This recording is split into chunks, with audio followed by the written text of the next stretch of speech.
seguimos estudiando esta doctrina que es la doctrina de la creación de Dios. Y vamos a estar viendo algunas preguntas interesantes sobre esta doctrina. La primera pregunta que vamos a responder sobre la doctrina de la creación en este estudio teológico es, número 1, ¿cómo explican las personas el origen de todo? Nosotros, los que somos cristianos, creemos que todo fue creado por el poder de Dios. Todo lo que existe fue creado porque hay un Dios todopoderoso que ha creado todo lo que existe. Pero ¿qué hay de aquellas personas que no creen en Dios? ¿Cómo responden a la realidad de la creación? ¿Cómo responden al hecho de que las cosas existan si es que tal vez ellos no creen que Dios existe? Entonces, ¿cómo explican las personas el origen de todo? Vamos a responder por partes. Número 1, la primera respuesta que ha existido en la historia es el dualismo. El dualismo es la primera respuesta que han tratado de dar los hombres a la existencia de todas las cosas. Ahora, el dualismo, por lo menos, tiene 3 tipos. O sea, el dualismo tiene 3 tipos. ¿Ok? La primera es el dualismo metafísico. La segunda es el dualismo moral. Y la tercera es el dualismo demiúrgico. ¿Ok? El dualismo. ¿A qué nos referimos con dualismo? Dualismo es una palabra que significa que hay 2 seres, hay 2 entes o hay 2 principios creadores, ¿no? Por ejemplo, en el dualismo moral, el bien y el mal, ¿no? Entonces hay un Dios bueno y hay un Dios malo, quienes crearon todo lo que existe, ¿no? Entonces, el dualismo lo que te dice es que hay 2 entes, hay 2 personas o hay 2 principios en el universo que han ocasionado todo lo que existe. No uno, sino 2. 2 principios o 2 personajes que han hecho que todo exista. ¿Ok? Muy bien. Entonces, este es el dualismo, ¿no? ¿Cómo se originó todas las cosas según las personas? Número 1, ellos afirman el dualismo. Ahora, el dualismo metafísico, el dualismo moral y el dualismo demiúrgico, aunque los 3 tipos de dualismo aceptan que existe 2 entes o 2 principios o 2 personas creadoras, ¿ok? Cada uno de estos dualismos tiene sus propios rasgos, sus propias características. Vamos a examinar el primero. El dualismo metafísico. Número 1, dualismo metafísico, póngalo con subrayado y una florcita, corazoncito o chispitas al lado. ¿Ya? Dualismo metafísico. Muy bien. ¿Qué dice el dualismo metafísico? Que Dios y la materia son 2 principios autoexistentes, distintos el uno del otro. Son coeternos el uno con el otro. O sea, el dualismo metafísico dice que en el principio de todo existía Dios, pero también existía la materia. Así que la materia no es creación de Dios, sino que ya existía al principio de todo. Este es el dualismo metafísico. Por lo tanto, el mundo material no se va a derivar de Dios, aunque pueda la materia estar subordinada a Dios y servir como instrumento de la voluntad de Dios, pero finalmente, en el principio de todo, la materia es eterna y Dios es eterno. Entonces tenemos 2 principios creadores o 2 principios eternos, Dios y la materia. Dios no crea la materia, sino que la materia existe desde siempre. Este es el dualismo metafísico. El gnóstico Hermógenes, y vamos a hablar un poco de los gnósticos. ¿Quiénes son los gnósticos? Esta era una secta cristiana del siglo II. Y se llaman gnósticos porque ellos creían que lo que les iba a salvar era la gnosis. ¿Qué significa la gnosis? Gnosis significa conocimiento. Gnosis significa conocimiento. Y ellos creían que lo que salvaría finalmente a estas personas, a este grupo sectario, sería el conocimiento. Por eso se le llaman gnósticos. Era básicamente una religión, una secta cristiana que había adoptado enseñanzas de judíos, enseñanzas de budistas, enseñanzas de griegos, y habían hecho toda una mezcolanza de enseñanzas y de doctrinas, porque creían que cada religión tiene un tipo de conocimiento oculto que le va a llevar a la salvación. Eso se llaman gnosticismos. Y un gnóstico prominente llamado Hermógenes enseñaba que Dios hizo todas las cosas usando una materia que existía juntamente con él y que él usó para hacer sus designios. O sea, Hermógenes decía que en el principio de todo existía Dios, pero al lado de Dios existía también la materia. Así que la materia es eterna, la materia no es creación de Dios. Y Dios usó esa materia para crear lo que hoy en día conocemos como el universo. En los libros mormones se enseña que Dios organizó los cielos y la tierra y que la materia era y es eterna. O sea, este pensamiento dualista de que tanto Dios como la materia son eternos, no solamente ha existido en el pensamiento de los gnósticos. Hoy en día, este pensamiento también existe dentro de la teología mormona, ¿ya? Los mormones creen que Dios es eterno, pero también creen que la materia es eterna y no fue creada por Dios, aunque está subordinada a Dios y se usa como instrumento de Dios, pero no fue creada por Él. Conclusión del dualismo metafísico: la materia es eterna. Por último, si la materia es eterna, la materia es coigual a Dios, porque no tuvo inicio. O sea, el dualismo metafísico lo que hace es exaltar a la materia al nivel de ¿quién? Al nivel de Dios. ¿Ok? Y eso no es lo que enseña la religión cristiana, el cristianismo, la palabra de Dios. Muy bien, vamos a ver el dualismo moral. ¿Ok? Vamos a ver lo que es el dualismo moral. Este punto de vista sostiene que dos espíritus antagónicos, uno malo y otro bueno, han existido eternamente, siendo la materia obra del instrumento del ser maligno. O sea, el dualismo moral, ¿qué dice? Dice que no, Dios ha existido, sí, porque Dios es bueno, pero también ha existido un espíritu maligno, un espíritu malo. O sea, el espíritu bueno y el espíritu malo, el bien y el mal. Son dos espíritus que han existido desde siempre. Pero la creación de la materia, como la materia es mala, entonces la creación de la materia no corresponde al espíritu bueno, sino corresponde al espíritu malo. ¿Me dejé entender?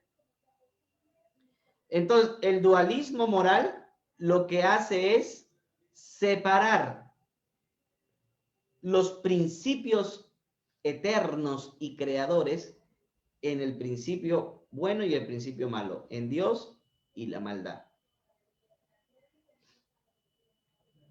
La religión del maniqueísmo, el maniqueísmo es una religión fundada por un filósofo persa llamado Mani, cerca de 2 siglos antes de Cristo. Ahora, perdón, 2 siglos después de Cristo, allá en Persia, lo que actualmente sería Irán. El maniqueísmo creyó básicamente en dos espíritus antagónicos, dos espíritus que estaban opuestos, dos espíritus que eran contrarios, el espíritu de la luz y el espíritu de la oscuridad. Pero estos dos espíritus eran increados, coiguales, y tienen dos reinos que son separados, el reino de la luz y el reino de las tinieblas. Según los maniqueístas, la materia era increada, pero pertenecía al reino de la oscuridad. ¿Ok?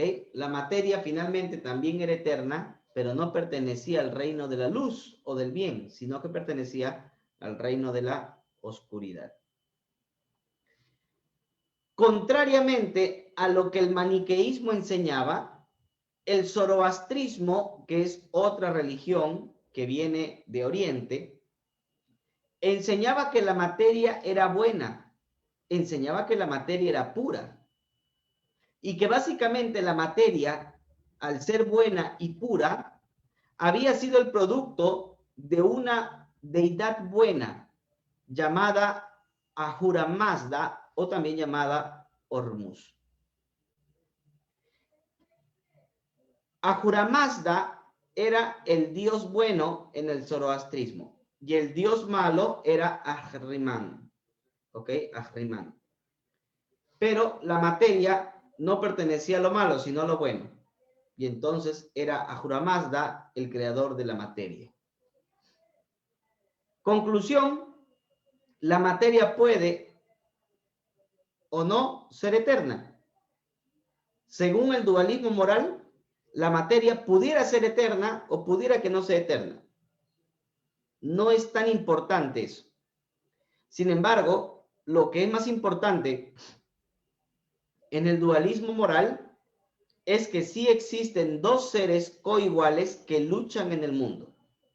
Hay dos seres, el bien y el mal. Perdón. La luz y la oscuridad están luchando constantemente. ¿Ok? Luchan constantemente para poder gobernar en el universo. Muy bien. Y número 3,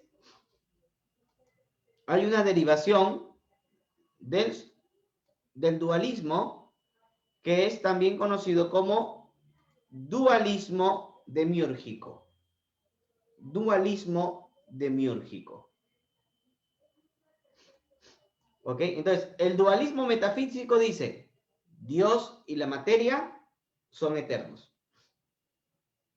El dualismo demiúrgico, perdón, el dualismo moral dice, hay un espíritu bueno y hay un espíritu malo. En el maniqueísmo, el espíritu malo tiene un reino y en el reino de la maldad está la materia. La materia es eterna, pero en el reino de la maldad. En el zoroastrismo, la materia es creación del espíritu bueno. Pero hay un tercer dualismo. En este caso sería el dualismo demiúrgico. ¿Ok? Según este pensamiento, la materia y todo el universo se derivan de la obra de Demiurgo. Demiurgo, es decir, un agente secundario divino, pero que está subordinado a un dios principal. O sea, Demiurgo, en el pensamiento griego, era un agente divino, pero no era Dios, ni tampoco uno de los tantos dioses. Demiurgo vendría a ser como una especie de emanación divina. ¿Ok? Viene a ser como una emanación divina, viene a ser como una especie de transmisión divina, como que los residuos de la divinidad, ¿no? Vendría a ser demiurgo. ¿Ok? Viene a ser divino por implicancia. Viene a ser divino. Pero en el pensamiento griego, Demiurgo es un agente secundario de divinidad y está evidentemente subordinado a un dios principal. La idea platónica y gnóstica del siglo II, en la idea platónica y gnóstica del siglo II, Demiurgo era el creador de todas las cosas, trayendo perfección de lo ideal y plasmándola en la imperfección de lo material.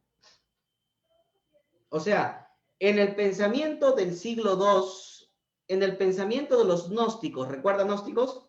Secta, ¿verdad? Una secta cristiana que creía que el conocimiento les iba a hacer salvos y habían mezclado conocimiento de judaísmo, de cristianismo, de islamismo, perdón, de budismo, etcétera, ¿no?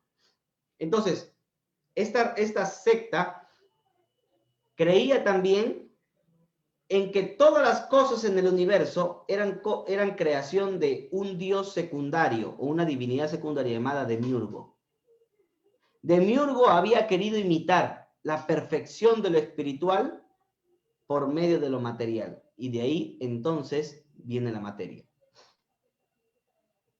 En el siglo II después de Cristo, un hereje llamado Marción enseñó que el Dios Yahvé del Antiguo Testamento creó al mundo usando materia preexistente. Y según Marción, Yahvé era una deidad menor, subordinada a Dios el Padre de Jesucristo. Que en este caso, en el pensamiento de Marción, Yahvé no es el Padre Dios.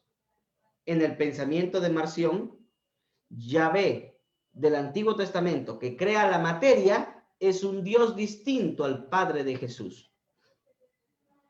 ¿Se da cuenta o no? Y como en el pensamiento griego, Demiurgo crea la materia, entonces lo que hace Marción, es decir, Yahvé del Antiguo Testamento, es Demiurgo. Llega a esa conclusión. Demiurgo es el Yahvé del Antiguo Testamento. En este sentido, podríamos decir que finalmente Marción era triteísta. Él creía en tres dioses. ¿Por qué? Porque creía que Dios, el Padre, creía que Yahvé y creía que la materia eran tres dioses. Él creía que Yahvé no había sido creado por Dios, pero que al final Yahvé, él creía que Yahvé no había sido creado por Dios, pero que al final Yahvé desaparecería. O sea, en la doctrina de Marción, Yahvé no es el mismo Padre de Jesucristo. Yahvé viene a ser como que una divinidad inferior, creador de toda la materia. Como la materia es mala, como lo material es malo y lo espiritual es bueno, entonces Yahvé, al crear lo malo, al crear la materia, no puede ser el Dios de Jesucristo. Valentino, otro hereje gnóstico del siglo II, enseñó que el mundo cobró existencia por medio de Sofía. ¿Quién es Sofía? Sofía era el último eslabón del cuerpo de eones que emanaba la divinidad. Pastor, no entiendo qué cosas son eones. ¿Podría ilustrar esto, por favor? Ahorita te voy a ilustrar. ¿Ya? Ahorita lo voy a hacer un poco más fácil para entender. Pero Valentino creía que el mundo había sido creado finalmente por medio de Sofía. Ahora, ¿qué es el pensamiento gnóstico y por qué era considerado herético por los primeros cristianos?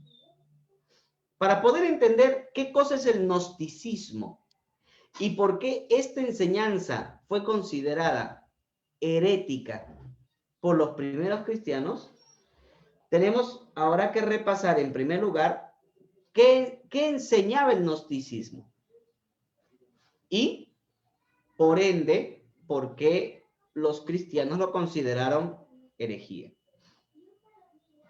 Muy bien, todo ven acá, ¿no? ¿Se puede ver? ¿Sí? Muy bien. ¿Qué decían los gnósticos? Número uno, los gnósticos decían que en la eternidad existía el Dios supremo, el Dios todopoderoso. Este Dios era el Dios Butos, ¿ok? Era el Dios supremo, el Dios todopoderoso, el Dios que está por encima de todo. Ese es el Dios Butos, es el Dios supremo, el Dios increado. Nadie ha creado a este Dios. Pero el Dios Butos, en el pensamiento gnóstico, deseaba darse a conocer. O sea, quería demostrar que él existía. ¿Ok? Pero para poder darse a conocer, el Dios Butos necesita de una contraparte femenina. Porque como el Dios Butos es masculino, necesita de una contraparte femenina que pueda equilibrar el universo. Y entonces de él mismo sale la parte femenina, la parte divina femenina, que se llamó Enoia. Enoia era la divinidad o la diosa esposa de Butos. ¿Ok? Butos significa abismo y Enoia significa pensamiento. ¿Ok? ¿Hasta ahí está claro el cuadrito? ¿Hasta ahí está claro? ¿Sí, no? Ok. ¿Sí? Creo que sí. Muy bien. Hasta ahí está claro. Entonces, el dios Butos, supremo e increado, quiere revelarse, pero para revelarse necesita su contraparte femenina y aparece Enoia, que es la esposa de Butos. Entonces, Butos, ya con su contraparte, se une a su parte femenina y de allí procrea los primeros eones. Eones son emanaciones divinas. ¿Me dejo entender? Se le llama emanaciones divinas porque salen de los dioses, sale de Dios, ¿no? Entonces, el dios Butos se une a su mujer pensamiento y de ahí salen las primeras emanaciones, los primeros eones divinos. En este caso sería el león Nous y el león Aletheia, o sea, intelecto y verdad. Estos fueron los primeros hijos. Pero ojo, estos hijos son contraparte masculina y contraparte femenina. O sea, no pueden existir solo masculinos o solo femeninos. Tiene que ser como que una unidad, femenino-masculino.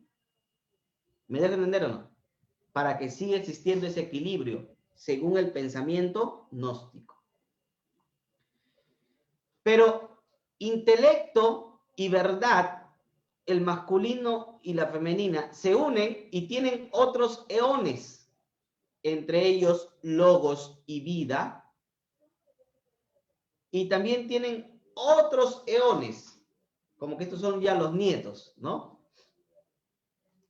Profundo mezcla, inmarcesible unión, genuino placer, inmóvil comunión, unigénito beata. ¿Ya? O sea que en el pensamiento gnóstico, en el pensamiento herético, ¿verdad? La unión de los eones, intelecto y verdad, producen otros eones, que en este caso son pares indisolubles, inseparables. ¿Por qué son pares inseparables? Porque uno es el masculino y el otro es el femenino. ¿Ok? Pero de esta parejita de acá, logos y vida, aparecen otros eones, que es el eón antropos y el eón eclesia. Y cuando el eón antropos y el eón eclesia se unen, aparecen otros eones, que en este caso son otros pares: paráclito fe, paternal esperanza, maternal caridad, perdurable entendimiento, eclesial beatitud, deseado y Sofía. Acá ya llegamos hasta Sofía. ¿Ok? Ahora, ¿por qué esto es importante? Ya te voy a explicar. ¿Hasta ahí me han entendido o no me han entendido? A ver, ¿hasta ahí he sido claro o no? Sí, pastor. ¿Sí? Sí, muy bien. Hasta ahí he sido claro, ¿no? Ya, muy bien. Está poniendo manito para arriba. Ya, entonces sí he sido claro. Ahora, hermano, entonces, hasta ahí yo creo que está bastante clara la idea, ¿no?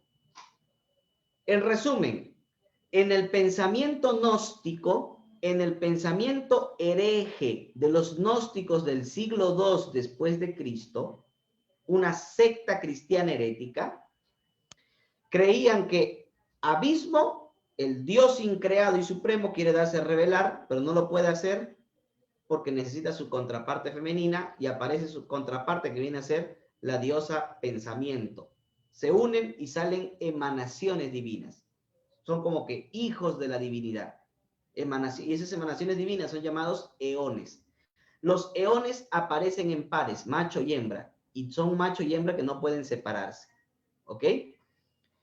De entre toda esa larga lista de nietos, bisnietos y tataranietos del dios principal llamado Abismo, una última cadena de eones es llamado Deseado y Sofía. Ahora, aquí se centra el pensamiento. Y miren, ¿por qué Sofía? Sofía en griego significa sabiduría. Y recuerde que el gnosticismo esperaba ser sabio por medio de la sabiduría humana, ¿no? Ahora, ¿qué pasó con este eón? Sofía, que estaba en este lado de acá, deseaba conocer, ojo, Sofía deseaba conocer al gran Dios Abismo. Lo deseaba conocer. Pero el Dios Abismo había dicho que solamente se le podía conocer por medio de su hijo intelecto, ¿no? O sea, para poder llegar al Dios Abismo, yo tenía primero que llegar al Dios intelecto y conocer a intelecto para poder conocer al Dios Abismo. Pero Sofía quiso conocer al Dios Abismo sin pasar por intelecto. Y más que esto, en el pensamiento gnóstico, Sofía quiso conocer al Dios Abismo sin su contraparte deseado, que vendría a ser la parte masculina. O sea, como que se rebeló y dijo, no, yo quiero conocer al Dios increado, al único Dios que ha hecho todo, ¿no? Toda la emanación divina. Yo quiero conocerlo. Y ni pidió permiso intelecto y ni siquiera le avisó a su contraparte masculina. Entonces, ¿qué hace Abismo? ¿Qué hace Abismo? Lo que Abismo hace es decirle, ah, mira, o sea, tú vienes a querer conocerme a mí sin ir a intelecto. Y es más que eso, ni siquiera le avisas a tu contraparte masculina que quieres conocerme. Entonces te voy a botar del pleroma divino. ¿Qué cosa es el pleroma divino? El pleroma divino es esta parte amarilla que usted ve, ¿no? Ese es el pleroma divino. Es como que decir el mundo en donde vivían los eones divinos. ¿Me dejo entender? Las emanaciones divinas. Los hijos de la divinidad, ¿no? Vivían en ese pleroma. Entonces, Abismo dice, por haber pecado, por querer conocerme sin intelecto y por querer conocerme sin tu contraparte masculina, entonces te voy a expulsar. ¿Y qué hizo? La expulsó. ¿Y ahora dónde está? Ahora Sofía fue expulsada del pleroma. ¿Y Sofía dónde aparece? Sofía aparece fuera del pleroma. ¿Ya? ¿Hasta ahí está claro? ¿Hasta ahí está claro o no está claro? Amén, ¿Sí? amén. Algunos andan buscando en su Biblia. Eso no está en la Biblia. Eso no está en la Biblia. Estoy explicando lo que la filosofía griega gnóstica, la secta cristiana gnóstica creía. ¿Ok? Creía o enseñaba. Entonces, hasta ahí Sofía ya está fuera del pleroma divino. ya no forma parte del pleroma divino por haberse revelado, ¿no? Pero como Sofía está fuera del pleroma divino, Sofía dice, voy a engendrar otros eones. Ella quiere engendrar otros eones, ¿no? Fuera del pleroma divino. ¿Y sabe lo que hace? Engendra un eón llamado Demiurgo. ¿Ok? Pero en este caso Demiurgo es un eón amorfo. ¿Y por qué sería un eón amorfo? Porque lo engendra sola, lo engendra sin su contraparte deseado, que en este caso deseado estaba en el pleroma y Sofía no estaba ahí. ¿Me dejo entender o no? Entonces, ese eón emanado de Sofía, Demiurgo, es un eón amorfo, malvado, malo. ¿Ok? Ahora, Demiurgo, como es una emanación divina, lo que hace es mirar la perfección que hay en el pleroma. Es una perfección celestial que hay en el pleroma. Y Demiurgo decide crear la materia para que la materia sea una copia de la perfección celestial. ¿Entiende? Entonces, el creador de la materia, ¿quién sería? Demiurgo, este personaje de acá. Demiurgo. ¿Me dejo entender o no? Y entonces, si Demiurgo es el creador de la materia, entonces los gnósticos del siglo II decían, Yahvé es Demiurgo. ¿Se da cuenta? Ellos decían, Yahvé es Demiurgo porque él es el creador de la materia. Y como la materia es mala y lo espiritual es bueno, y Yahvé creó la materia, Yahvé no es el verdadero Dios. El verdadero Dios es el Dios abismo, que es el Padre de Jesús. ¿Se da cuenta? Entonces, en el pensamiento gnóstico, Demiurgo es Yahvé y el Dios supremo increado, Butos o abismo, sería el Padre de Jesús. ¿No? Ahora, cuando todo esto está sucediendo y Demiurgo crea el universo, crea la materia, los eones, todos estos eones que estaban acá, le suplican al padre Butos que por favor regrese a Sofía el pleroma. Le dicen, por favor, mira Sofía, pobrecita, está afuera, la han dejado afuera.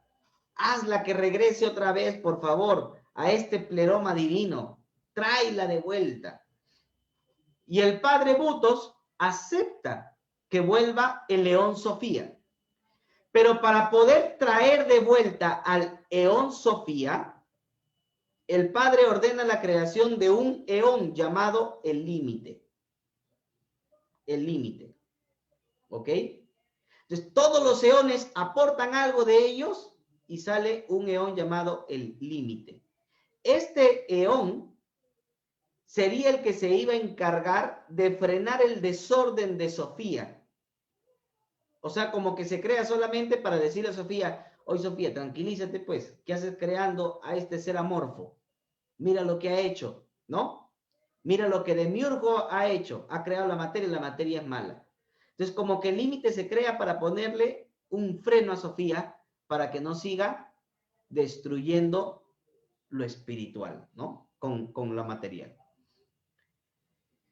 En gratitud por tan grande beneficio, o sea, los eones agradecen a Butos de que por lo menos hay un eón que frena a Sofía de su desenfreno, y cada uno de ellos aporta lo más perfecto de sí para producir un eón perfecto, un fruto perfecto.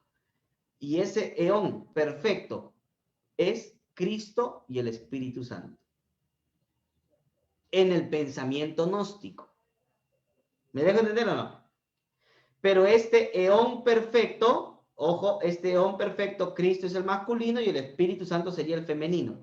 Porque recordemos que en las antiguas herejías del siglo I y siglo II se decía que el Espíritu Santo era femenino, ¿no?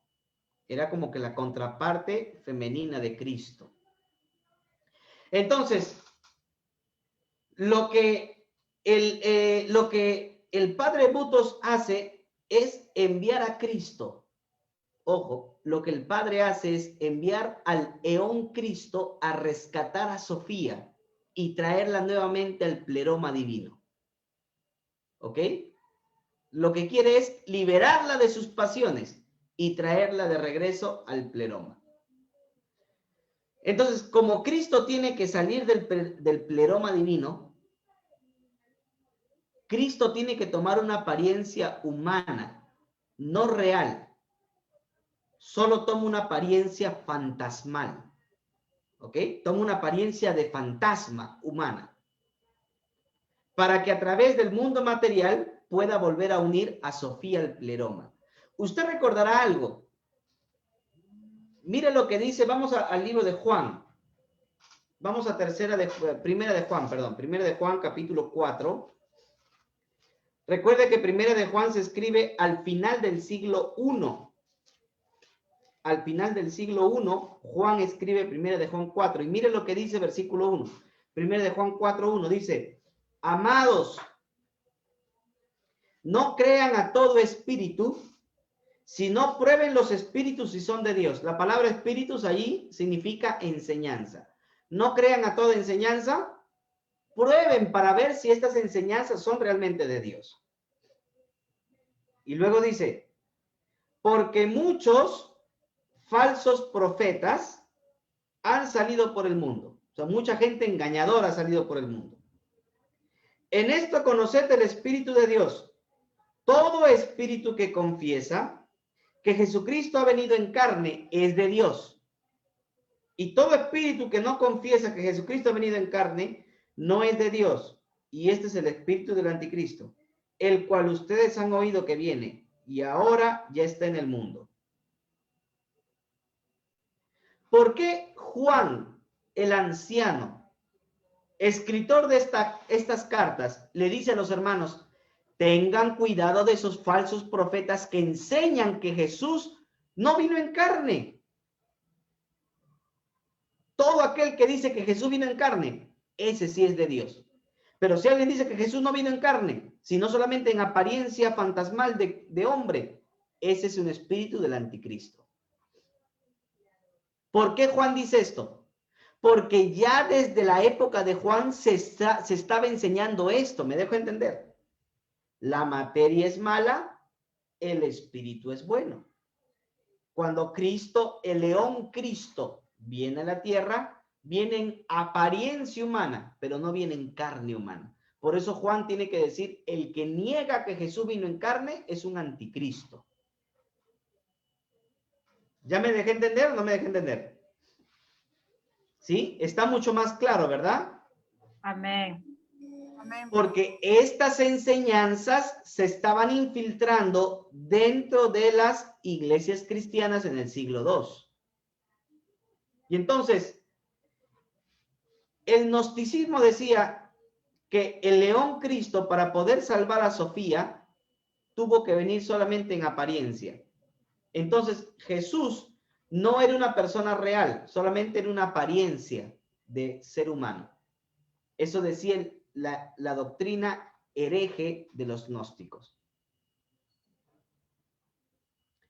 Ahora, cuando Jesús viene en apariencia no real, Sofía se entusiasma de ver a su Salvador y dice, sí, me voy contigo, rescátame, me voy contigo. Pero antes de irse Sofía nuevamente al pleroma, derrama una chispa divina a todas aquellas personas que serían salvas al final. Para que todas esas personas con la chispa divina puedan conocer a Cristo y puedan volver al pleroma junto con ella. ¿Se da cuenta? Y entonces, Jesús, la persona no real, ¿no? En apariencia humana, lleva a Sofía nuevamente al pleroma. Demiurgo el espíritu maligno queda fuera del pleroma.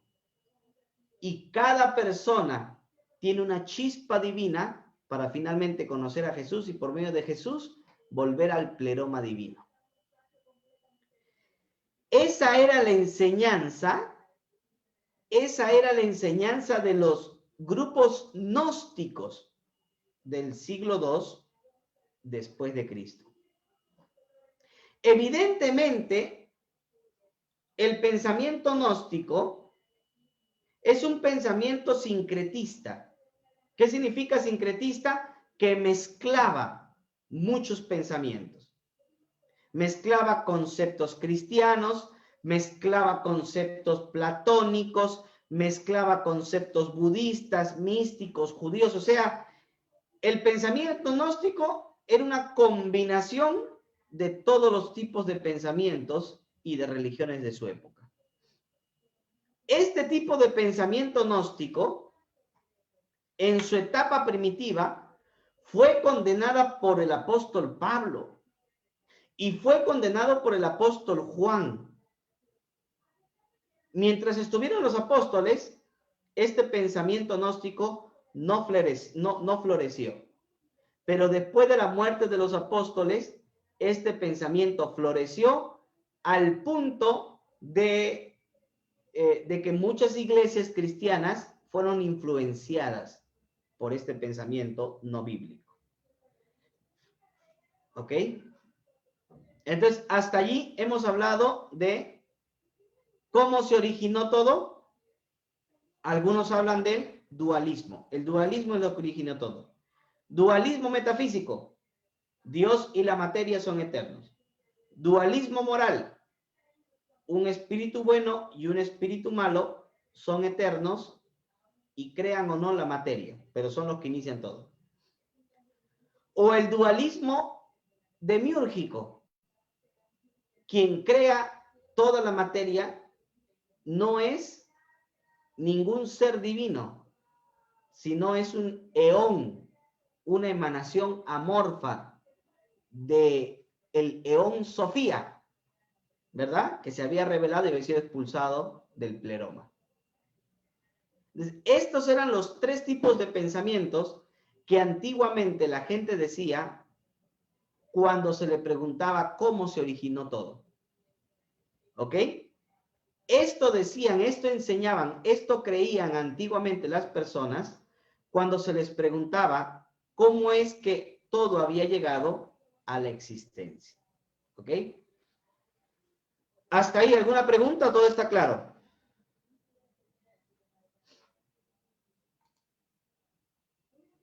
Pregunte, hermano, pregunte. Y si están en Facebook, también pueden dejar sus preguntas.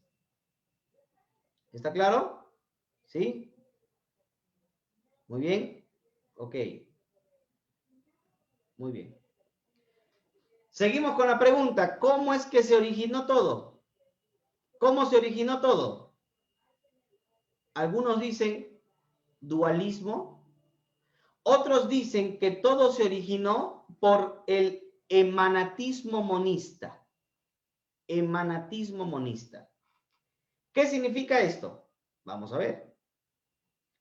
Basílides, un gnóstico prominente, otro gnóstico llamado Basílides, enseñaba que todas las cosas se derivaron de Dios por medio de una semilla mundi.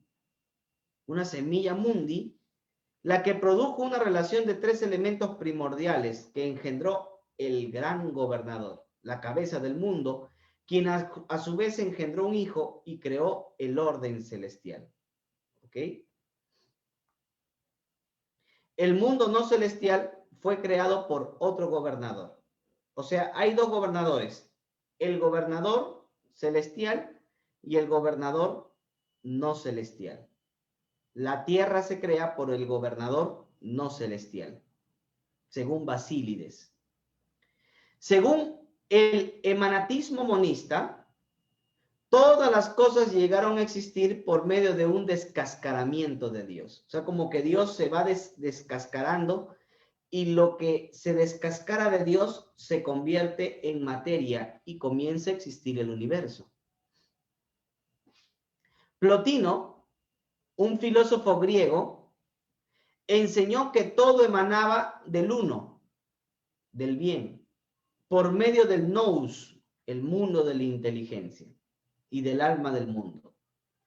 Al final, todo lo que se había derivado de este uno iba a ser reabsorbido posteriormente. O sea, el descascaramiento de este ser espiritual que se convertía en materia sería finalmente reabsorbido otra vez, ¿no? Y así enseñaba Plotinio, ¿ok? Este filósofo griego del siglo III después de Cristo. Este tipo de enseñanza posteriormente ha derivado al panteísmo, pero contemporáneamente se enseña esta doctrina en el movimiento de la nueva era. O sea, el movimiento de la nueva era dice que todo lo que en el universo existe no es más que el descascaramiento de Dios. Dios se va descascarando y ese descascaramiento divino produce la materia como nosotros hoy en día la conocemos.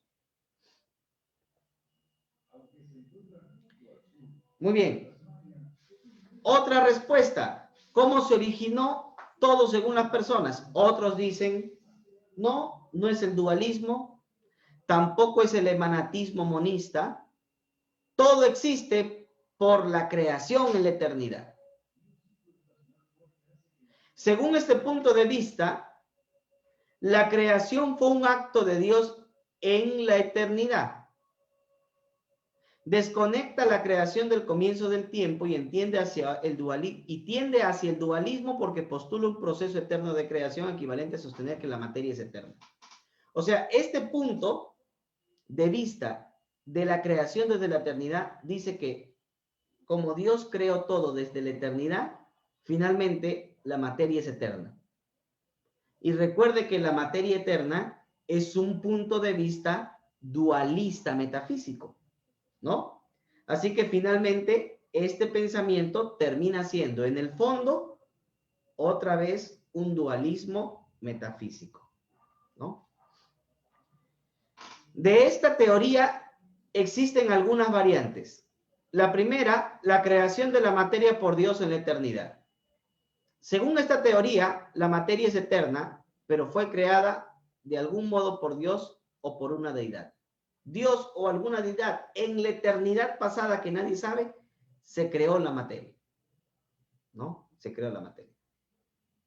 La otra variante de esta postura es la que dice que la creación de seres espirituales de la eternidad se debió a Dios.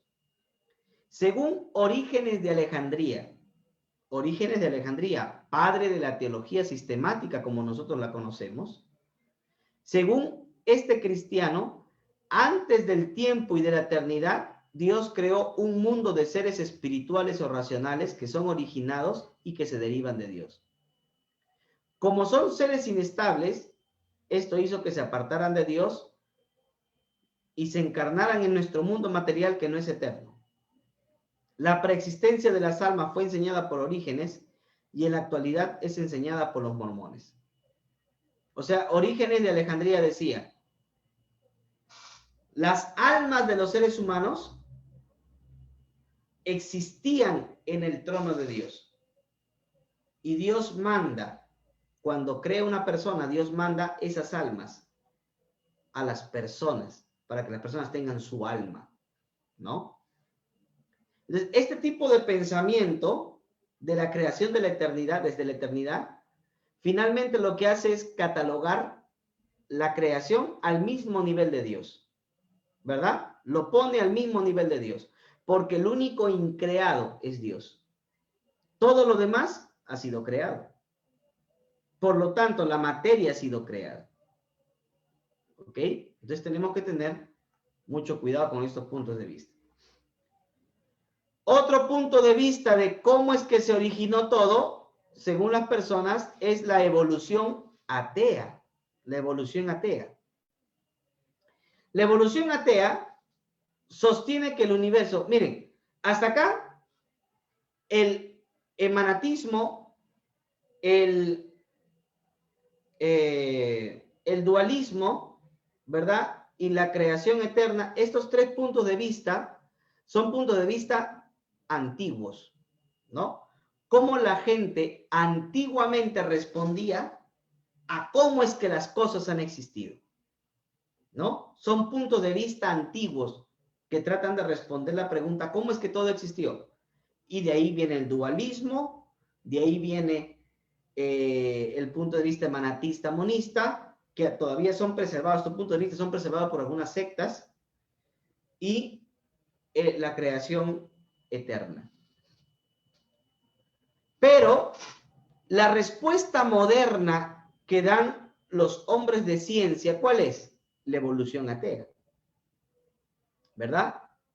La evolución atea es la respuesta moderna de por qué es que las cosas existen. La evolución atea sostiene que el universo, incluyendo todas las formas de vida, surgió sin agencia divina. O sea, todo lo que existe hoy en día, según el ateísmo, no ha tenido ningún tipo de origen divino. Básicamente todo lo que existe no es más que un proceso natural que todavía existe en el mundo. Pues la materia en sí, o la energía, bajo condiciones adecuadas, tiene el poder natural de asumir nuevas funciones y desarrollarse hasta tomar formas de vida. O sea, miren, la evolución atea, ¿qué enseña? La evolución atea dice, mira, por ejemplo, esto de acá, esta es una hoja, ¿no? ¿Es inerte o no es inerte? ¿Ustedes qué dicen? ¿Esta hoja es inerte o no es inerte? Es inerte, no se mueve, ¿verdad? Ahora, esta hoja de acá, ¿es biótico o abiótico? ¿Tiene vida o no tiene vida? No. No tiene vida, ¿verdad? Ahora, ¿por qué no tiene vida? ¿Qué cosa es la vida? Esto es un pedazo de materia. ¿Nosotros somos materia? Sí somos materia. ¿Y qué nos diferencia a nosotros que somos materia de esto que es materia? La vida. ¿De qué? ¿A la vida? ¿Se da cuenta? La vida. Pero la evolución atea dice, ¿qué cosa es la vida? Nosotros los cristianos creemos que la vida es el soplo de Dios. Nosotros los cristianos creemos que la vida es algo sobrenatural, que no pertenece al nivel de lo natural. Pero como la evolución atea niega lo sobrenatural, tiene que decir que la vida se puede crear. ¿Me entiende? Y no se crea de algo sobrenatural, sino que para la evolución atea, la vida solamente se crea de la misma materia. Ahora, esto evidentemente es extraño, ¿sí o no? Es extraño. ¿Cómo yo puedo hacer que esto tenga vida? Es imposible. Esto que no tiene vida, no puede tener vida. Pero los evolucionistas ateos dicen que sí puede tener vida. Si a este pedazo de materia, o cualquier pedazo de materia, uno le crea condiciones adecuadas, uno crea en un laboratorio científico, uno crea condiciones adecuadas, puede desintegrar esto y puede hacer que esas moléculas finalmente se puedan convertir en moléculas de vida. Y esto ha sido también experimentado en los años 50 con muchos, con Miller, que era un científico norteamericano que hizo esta experimentación. Lo vamos a tocar más adelante, no lo vamos a tocar ahora. ¿Pero qué quiere decir? Que según la evolución atea, lo que no tiene vida lo puedes convertir con vida. Solo por medio de una condición adecuada científica puedes hacer que salga vida de algo que no tiene vida. ¿Ok? Y por lo tanto, que claro, no va a salir un ser humano, ¿no? No va a salir un ser humano, pero podría producirse proteínas, y las proteínas son son las paredes celulares, y la célula ya es una forma de vida, ¿no? Entonces, ellos dicen, se puede crear esto, y comienzan a hacer sus ideas y todo, que en algún momento lo vamos a tocar con más profundidad. Pero, ¿a qué quiero llegar? El punto es que la evolución atea tiene que recurrir no a lo sobrenatural, sino solamente a lo natural, a lo observable, y tiene que rebajar la vida a una condición natural, porque para ellos solamente es natural, ¿no? Y luego de que se puede crear esas formas simples de vida, entonces esto va evolucionando, evolucionando, evolucionando, y entonces ya salen los seres humanos como nosotros los conocemos. Esta postura, que niega la intervención de Dios y que niega la existencia de Dios, y que solamente dice que todo lo que hay en el universo es parte de un proceso natural, esta postura también es conocida como naturalismo evolutivo. Entre sus representantes está el biólogo inglés Thomas Henry Huxley, el zoólogo alemán Ernst Heinrich Phillips, August Haeckel, el biólogo inglés Julian Sorel Huxley y el paleontólogo norteamericano George Gaylord Simpson. ¿Ok? O sea, hay muchos científicos ateos que postulan la teoría del naturalismo evolutivo. ¿Ok? Todo de manera natural apareció. Por último, ¿qué decimos nosotros? ¿Cuál es la postura cristiana? ¿Cuál es la postura cristiana? ¿El dualismo? A ver, desde el punto de vista cristiano, ¿el dualismo es lo correcto? ¿Qué dice usted? El dualismo dice, Dios y la materia son eternos. ¿Verdad o mentira? Mentira, solo Dios es eterno. Así que dualismo metafísico es falso, ¿no? Dualismo moral. Dos seres originarios de todo, el ser bueno y el ser malo. Desde el punto de vista bíblico, eso es incorrecto. ¿Por qué? Porque Dios ha existido antes que todas las cosas y no ha habido otro con él. Así que dualismo moral, también tachado, es falso, ¿no? Es más falso que la honestidad de los congresistas. Ahora, el dualismo demiúrgico dice que todas las cosas fueron creadas por una emanación divina. Falso, porque la Biblia dice que todas las cosas fueron creadas por el único Dios en el principio de todo. Así que dualismo demiúrgico, tachado, no vale, falso, ¿verdad? Emanatismo monista, todas las cosas son parte del proceso del descascaramiento divino. No, la Biblia no enseña eso, ¿verdad? Porque eso finalmente sería que todo en el universo tiene una chispa divina, y eso sería panteísmo. Y ya hemos estudiado el panteísmo también, y nos hemos dado cuenta que el panteísmo es una doctrina falsa. Número 3, la creación eterna. ¿En la eternidad Dios hizo la creación? No, Dios no hizo la creación en la eternidad, Dios hizo la creación en el principio. Cuando hablamos del principio, estamos diciendo que no está en la eternidad, que se inicia el tiempo en el momento que Dios hace la creación. ¿Entiende? Entonces la creación no es eterna. Lo único eterno es Dios. La creación no, la creación tuvo un principio. Así que la creación eterna, tachado, falso. La evolución atea niega que Dios exista y cree que todo lo que existe es simplemente el proceso natural de las cosas. Falso, porque todo lo que existe Existe porque Dios lo ha creado.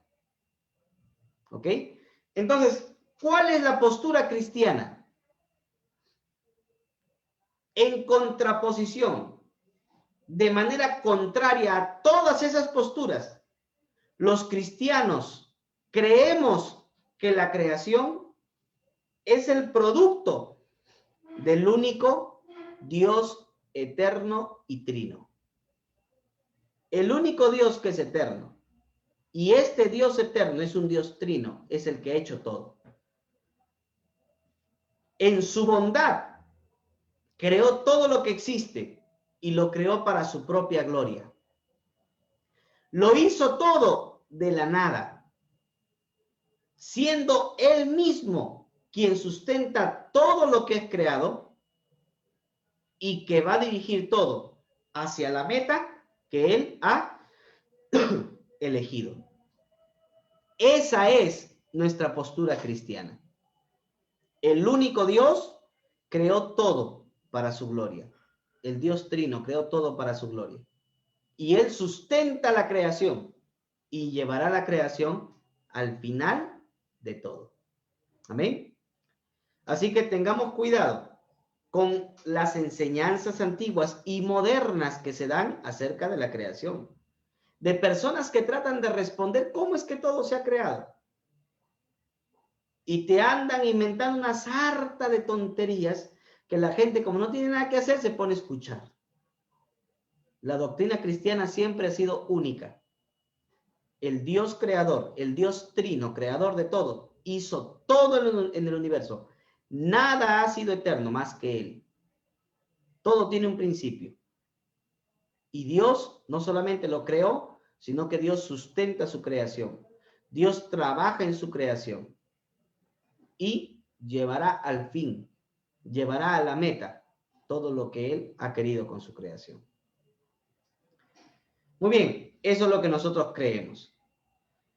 La próxima semana, porque ya se nos acabó el tiempo, esto tiene para rato, recién estamos a la mitad. La próxima semana vamos a ver la creación y la problemática contemporánea. Vamos a responder algunas preguntas. Ciencia y Biblia. ¿Qué dice la ciencia astrofísica sobre el origen del universo? ¿Se puede relacionar lo que dice la ciencia astrofísica con lo que la Biblia enseña? ¿Qué dicen ustedes? ¿Se podrá o no se podrá? ¿Tiene realmente la Tierra 6.000 años? ¿O sería contradictorio la Biblia si creemos que tiene muchos miles de años? Lo vamos a ver la próxima clase también. Otra pregunta. ¿Evolucionaron los seres vivos o fueron creados todos de un solo momento? Eso lo vamos a ver también, ¿verdad? Otra pregunta. ¿Es correcta y objetiva la ciencia creacionista? Vamos a verlo también la próxima semana. ¿Cuál debe ser nuestra actitud? Y por último, ¿cómo responder a estas preguntas que tiene la doctrina de la creación? ¿Ok? Esta doctrina de la creación, hermanos, es una doctrina muy importante. ¿Y por qué es muy importante? Básicamente es muy importante porque a través de esta doctrina nosotros aseveramos que Dios es el único creador y nosotros, producto del acto creativo de Él. Y constantemente tenemos que luchar con ateísmo, constantemente tenemos que luchar con la ciencia o con otras disciplinas de conocimiento, porque como que no se amoldan a lo que dice la Biblia, pero hay que leer correctamente la Biblia, hay que estudiar correctamente la Biblia y vamos a ver por qué esta doctrina de la creación es tan importante para nosotros hoy en día, en una época donde hay mucho avance científico, mucho avance tecnológico. ¿Cómo podemos responder coherentemente y bíblicamente a todo lo que la ciencia hoy en día sigue descubriendo? Amén. ¿Hasta ahí preguntas, hermano? ¿O todo está bien? ¿Todo está correcto?